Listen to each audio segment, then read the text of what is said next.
കർത്താവിൻ്റെ തന്നെ നാമം ഇന്ന് പ്രഭാതത്തിലും മഹത്വപ്പെടുമാറാകട്ടെ. എല്ലാ സഹോദരങ്ങൾക്കും യേശുക്രിസ്തുവിൻ്റെ അനുഗ്രഹീത നാമത്തിൽ ക്രിസ്തീയ വന്ദനത്തെ അറിയിക്കുന്നു. രാജാവും കർത്താതി കർത്താവുമായവന് നന്ദി നിറഞ്ഞ ഹൃദയത്തോടെ സ്തോത്രം ചെയ്യാം. ജനമേ, എല്ലാ കാലത്തും യഹോവയിൽ ആശ്രയിപ്പേൻ, നിങ്ങളുടെ ഹൃദയം അവിടുത്തെ മുൻപാകെ പകരുവിനെന്ന് ദൈവത്തിൻ്റെ വചനം നമ്മളോട് പറയുന്നു.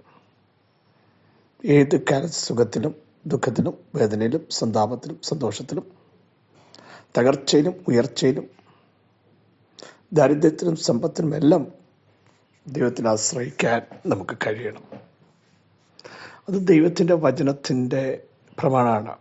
അമാവാസിയിലും പൗർണവാസിയിലും കാഹളമൂതേണ്ടത് ഇസ്രായേലിൻ്റെ ചട്ടവും യാക്കോബിൻ്റെ ദൈവത്തിൽ പ്രമാണവുമാകുന്നു. അതൊരു പ്രമാണമാണ്. സ്തോത്രം. എപ്പോഴും ദൈവത്തെ സ്തുതിക്കാൻ നമുക്കിടയാവണം. പറഞ്ഞു തീരാത്ത എല്ലാ ദാനങ്ങൾ നിമിത്തവും ദൈവത്തിന് സ്തോത്രം ചെയ്യണം. നന്മയല്ലാതെ എവിടെ നിന്നും ചെയ്തില്ല. എല്ലാത്തിനായും നമുക്ക് സ്തോത്രം ചെയ്യാം. ദൈവത്തെ സ്നേഹിക്കുന്നവർക്ക്, നിർണയപ്രകാരം വിളിക്കപ്പെട്ടവർക്ക് തന്നെ സകലവും നന്മയ്ക്കായി അവിടുന്ന് കൂടി വ്യാപരിപ്പിക്കുന്നു. സ്തോത്രം. സകലവും. യോസഫ് പറയുകയാണ്, നിങ്ങൾ എനിക്ക് ദോഷം ചിന്തിച്ചു. സഹോദരന്മാരോട് പറയുകയാണ്, നിങ്ങളെന്നെ വിറ്റു, നിങ്ങളെന്നെ എറിഞ്ഞു കളഞ്ഞു. പക്ഷേ എൻ്റെ ദൈവമോ അതിനെ ഗുണമാക്കി തീർത്തു, നന്മയാക്കി കൂടി വ്യാപരിപ്പിച്ചു. പ്രിയരെ, ചിലത് എറിഞ്ഞു കളയുന്നതും വിൽക്കുന്നതും അഡ്രസ്സ് നഷ്ടപ്പെടുത്തുന്നതും ബന്ധം വിച്ഛേദിക്കുന്നതും മാറ്റി നിർത്തുന്നതും നമുക്കല്പം വേദനയായി തോന്നിയാലും ഇപ്പുറത്ത് ദൈവത്തിൻ്റെ ഒരു പ്ലാൻ അതിനെ ഗുണമാക്കി തീർക്കും.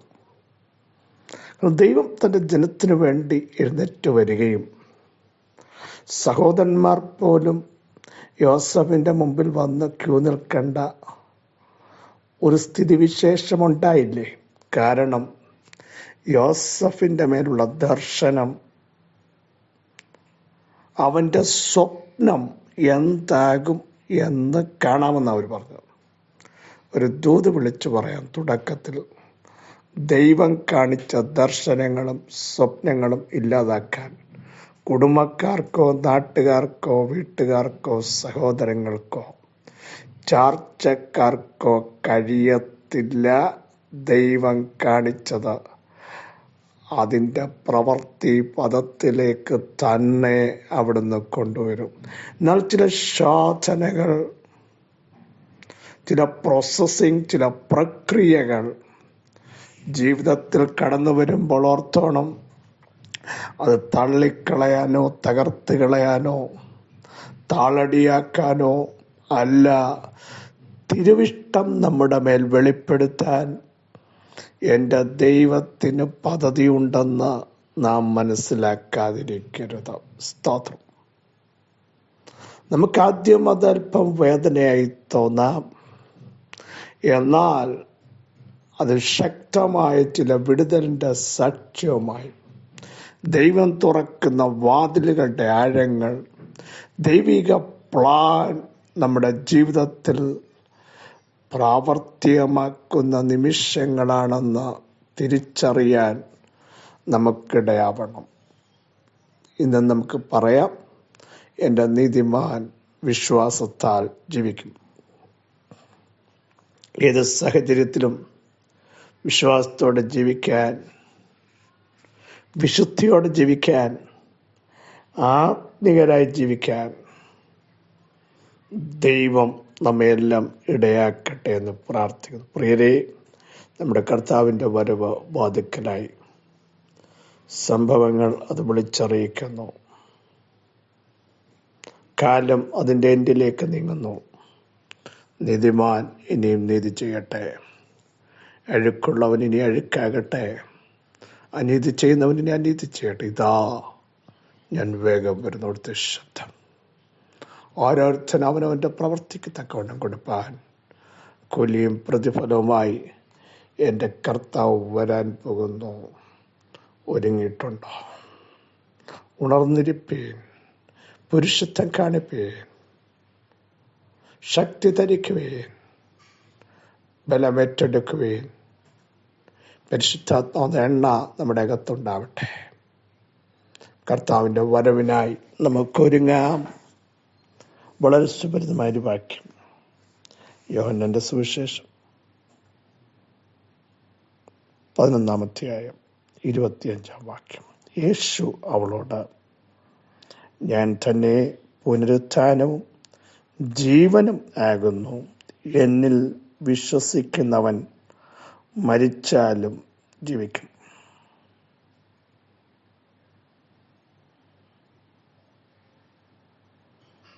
ഈ സംഭവം നമുക്കെല്ലാം അറിയാം. ലാസർ മരിച്ചു, നാറ്റം വെച്ചെന്ന് അവർ പറഞ്ഞു. 4 ദിവസമായെന്ന് അറിഞ്ഞു.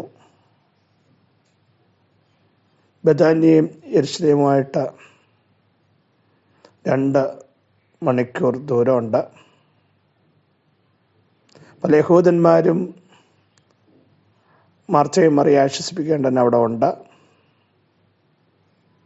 യേശു വരുന്നു എന്ന് കേട്ട് മാർത്ത ഓടി യേശുവിനെതിരേൽപ്പാൻ ചെന്നു.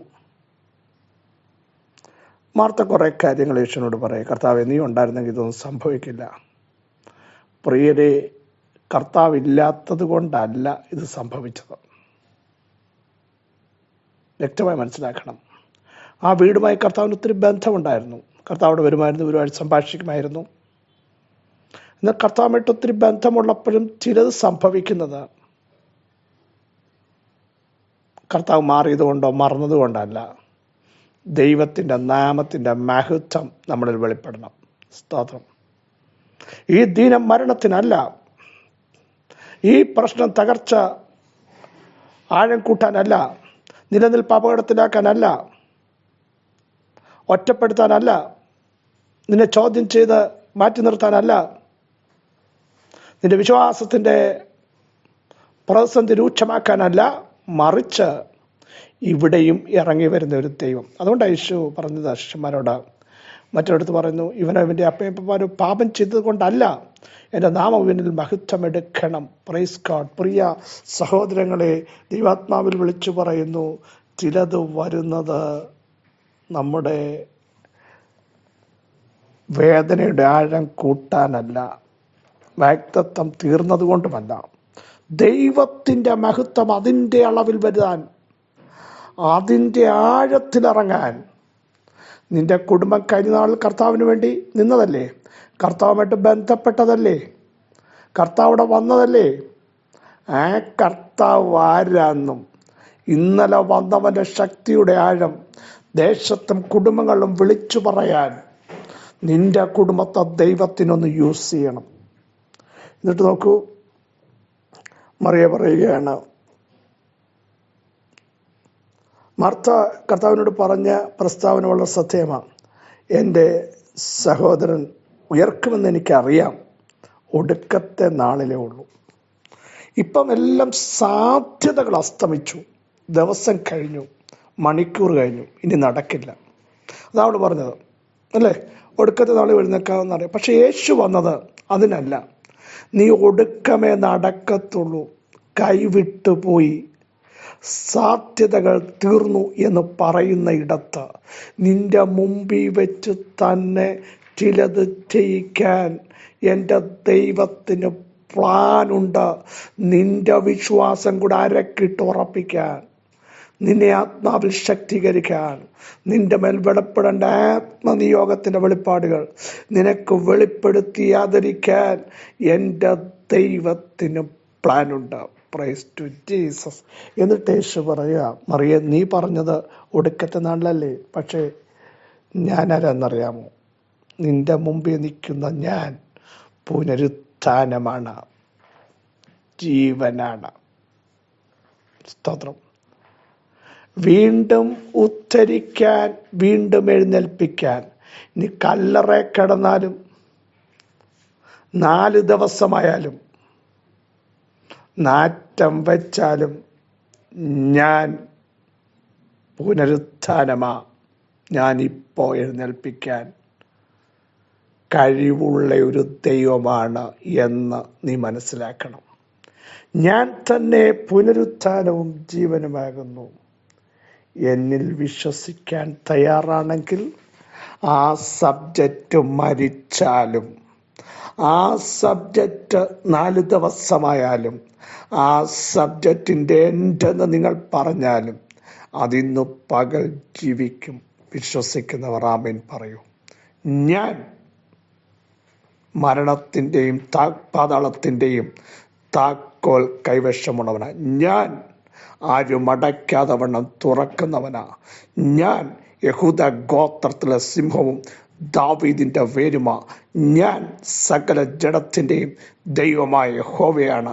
ഞാൻ അൽഫയും ഒമേഗയുമാണ്, ആദ്യനും അന്ത്യനുമാണ്. ഞാനാകുന്നവൻ ഞാനാകുന്നു.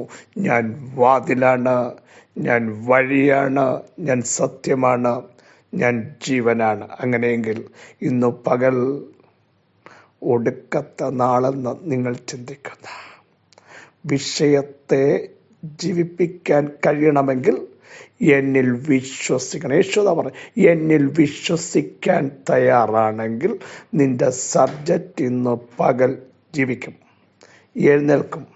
ദേശത്ത് അതൊരടയാളമാകും. ലോകം അതറിയും. ദേശത്ത് നീ ഒരു ചർച്ചാ വിഷയമാകും. ദൈവത്തിൻ്റെ മഹത്വം നിനക്ക് വേണ്ടി വെളിപ്പെട്ട് വരും. വിളിച്ചു പറ, കർത്താവേ, ഞങ്ങൾ അങ്ങയിൽ വിശ്വസിക്കുന്നു, അങ്ങയുടെ വചനത്തിൽ വിശ്വസിക്കുന്നു, അങ്ങയുടെ ആത്മാവിൽ വിശ്വസിക്കുന്നു, അങ്ങയുടെ ശബ്ദത്തിൽ ഞങ്ങൾ വിശ്വസിക്കുന്നു, അങ്ങയുടെ വാക്കിൽ വിശ്വസിക്കുന്നു. വാക്ക് വിശ്വസിച്ചാൽ പെരുത്ത മീൻകൂട്ടം, ശബ്ദമേറ്റെടുത്താൽ കല്ലറയിൽ കിടക്കുന്നത് ആ ഗംഭീരധ്വനിയാൽ പുറത്തു വരും. വാഗ്ദത്തം വിശ്വസിച്ചാൽ, ഉവ്വ് ഉവ്വ് എന്ന് പറഞ്ഞാൽ പൊട്ടി പുറപ്പെട്ടു വരുന്ന ചില വാഗ്ദത്തങ്ങൾ യേശുവിൻ്റെ നാമത്തിൽ ഇന്ന് പകൽ പിതാവേ, അങ്ങ് പുനരുത്ഥാനമാ, അങ്ങ് ജീവിപ്പിക്കുന്നവനാ, അങ്ങ് എഴുന്നേൽപ്പിക്കുന്നവനാ, അങ്ങ് ഞങ്ങളെ ടച്ച് ചെയ്യുന്ന കർത്താവാ. ലോകം കഴിയത്തില്ലെന്ന് പറയുമ്പോൾ ഞങ്ങളുടെ അകത്ത് അവിശ്വാസം കയറി വരുമ്പോഴും ഞങ്ങൾ അങ്ങയുടെ വാക്കിൽ വിശ്വസിക്കുന്നു, അങ്ങയുടെ ശബ്ദത്തിൽ വിശ്വസിക്കുന്നു. അങ്ങയുടെ സാന്നിധ്യം വെറുതെ മടങ്ങി കല്ലറ കണ്ടിട്ട് പോകുന്ന ഒരു കർത്താവല്ല. വെച്ചത് എവിടെയെന്ന് ചോദിച്ച് ലാസറെ പുറത്തു വരാൻ ഉറക്കെ പറഞ്ഞപ്പോൾ കല്ലറകളെ ഭേദിച്ചുകൊണ്ട് ലാസർ പുറത്തു വന്നെങ്കിൽ യേശുവിൻ്റെ നാമത്തിൽ ഇന്ന് പകൽ ആ പുനരുത്ഥാനത്തിൻ്റെ പവർ ഞങ്ങളുടെ ശരീരത്തിൽ വ്യാപരിക്കട്ടെ, ഞങ്ങളുടെ മൈൻഡിൽ വ്യാപരിക്കട്ടെ, ഞങ്ങളുടെ തലമുറകൾ വ്യാപരിക്കട്ടെ, ഞങ്ങളുടെ പ്രോമിസുകൾ വ്യാപരിക്കട്ടെ. യേശുവിൻ്റെ നാമത്തിൽ ഇപ്പോൾ സംഭവിക്കട്ടെ. ചിലർ ചാടി എഴുന്നേൽക്കട്ടെ, ചില വാഗ്ദത്തങ്ങൾ എഴുന്നേൽക്കട്ടെ. എഴുന്നേൽക്കാൻ പറ്റാത്തത് നടക്കട്ടെ. യേശുവിൻ്റെ നാമത്തിൽ മൂവ് ചെയ്യാൻ പറ്റാത്തത് മൂവ് ചെയ്യട്ടെ. വിടുതൽ സംഭവിക്കട്ടെ. ഇന്ന് പകൽ അത് ചെയ്തിരിക്കുക.